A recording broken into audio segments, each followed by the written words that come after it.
Good morning. This is my thought for the day. I'm Mark Lanier. For those of you I've not met, I'm honored that you'd watch this little 3-minute segment.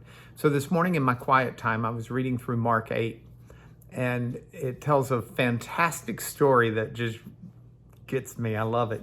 It starts in verse 14. The disciples and Jesus are leaving from one side of the Sea of Galilee, a lake coastal community called Dalmanutha, and going to the other side.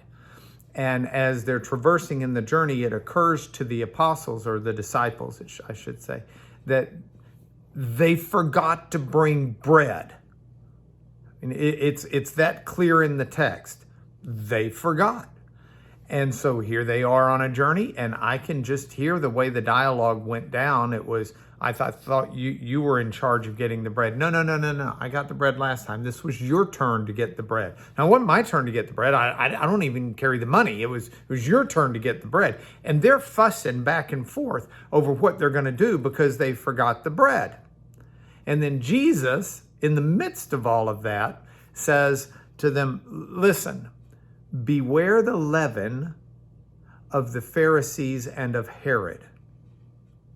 Now, I think to the disciples, this may have seemed almost out of left field. They knew Jesus was their rabbi. He was their teacher. They were following him. They loved him. They respected him, and they honored him. But, I mean, they're thinking, well, that really doesn't help us sort out what to do with the bread problem. So while Jesus says that, they simply continue arguing over what they're going to do about the bread. And then Jesus steps in and interrupts that argument and says, guys, you've got one loaf. Do you not remember how I fed 5,000 people with just a few loaves? Don't argue about stuff that doesn't matter. We'll be okay. Jumps out at me in 3 ways this morning. Way number 1, I love the fact the apostles, the disciples, they just forgot things. I mean, if I had been them, I'd have forgotten the bread at times. I can't tell you how many times I forget my cell phone or lose track of where it is, or go to the grocery store and get the wrong thing. I'm sure at some point in my life, Becky has told me, you forgot the bread, and she was right, or the milk, or whatever it may have been. But I love the fact that in the midst of just a simple mistake, this wasn't a sin, this wasn't some outrageous manipulation. This was just an error. And in the midst of that, Jesus finds a teaching moment. That's the second point I make from this. The teaching moment of Jesus is magnificent. It's very simple. It's just beware the leaven of the Pharisees and the Herodians, or Herod. And leaven was an Old Testament metaphor for sin, because you put a little bit of leaven into dough and it'll permeate the whole dough and affect the whole dough and make it rise. In the same way, you put a little bit of sin in a human life and it'll permeate the whole human life and grow to monstrous proportions in the effect that it has. And so God's used that metaphor for well over 1,000 years when Jesus seizes it.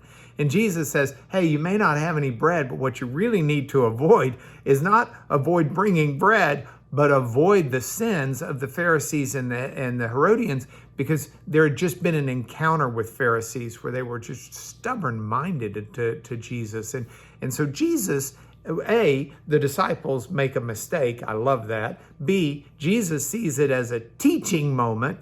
And C, the third thing is the disciples are oblivious to the whole moment.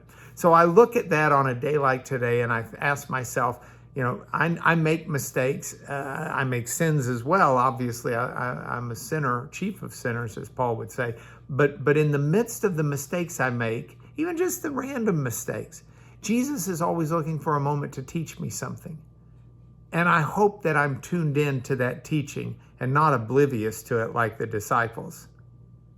God bless you today. May you hear the voice of Jesus.